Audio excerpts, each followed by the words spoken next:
Good morning, students. This is Paromita Sengupta, your physics teacher.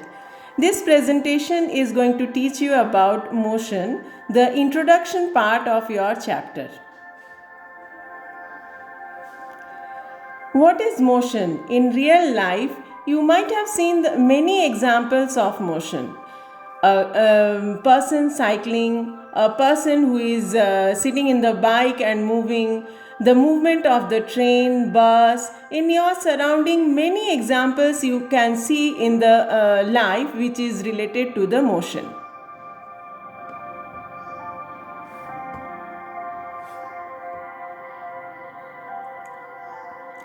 Let's know the definition of motion. If a body changes its position with respect to time and its surroundings, it is called to be in motion. Now, come to the point, what is surrounding? If you are moving and your surrounding, like a tree is there, one lamp post is there, and you are changing the distance between the tree and yourself, then you will be called as you are in motion. Now see this example. Two pictures you can see. In one picture, many of the people, they are sitting next to each other, where there is no change in the distance between them.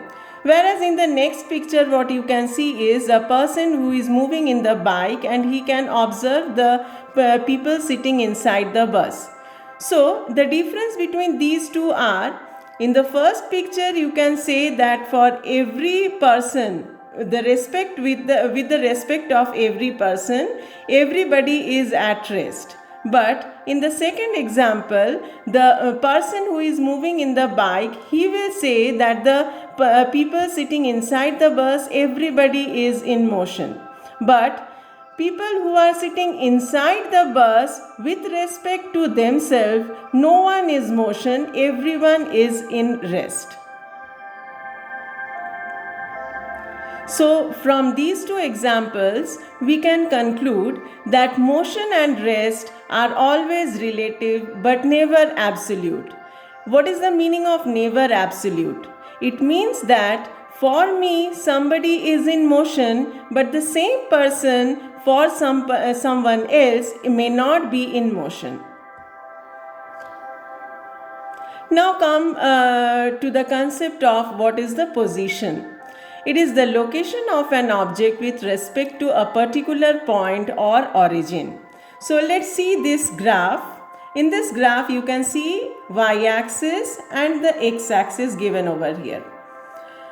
These 3 points are representing the positions with respect to y-axis only. So over here you can see the location with respect to y-axis is given as 2.7.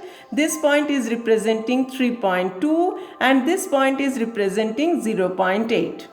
So what it means that from the y-axis, the distance from the x-axis, the distance of the point is 2.7. From the x-axis, the distance of this point is 3.2 and same with that other point also. Okay, so it is representing the location. For representing a location, if it is a two-dimensional figure, we at least need two coordinates to exactly explain about the location of a point. And that location can be considered as the position of the body. Now we are coming to the next point, which is called as scalar and vector quantities.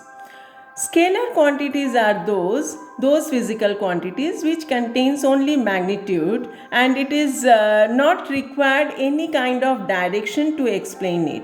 For example, mass, time, distance, speed.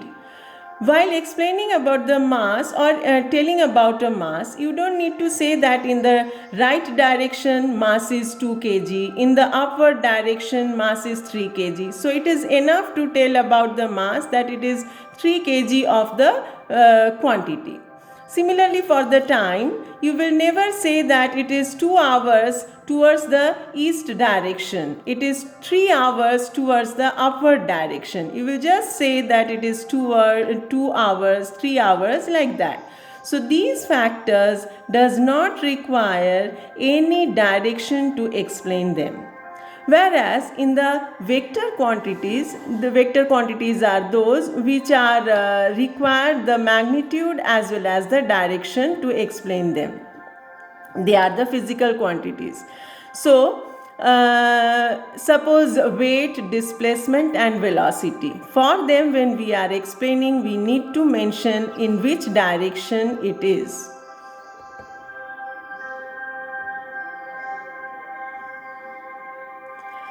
Dear students, hope you have understood these two small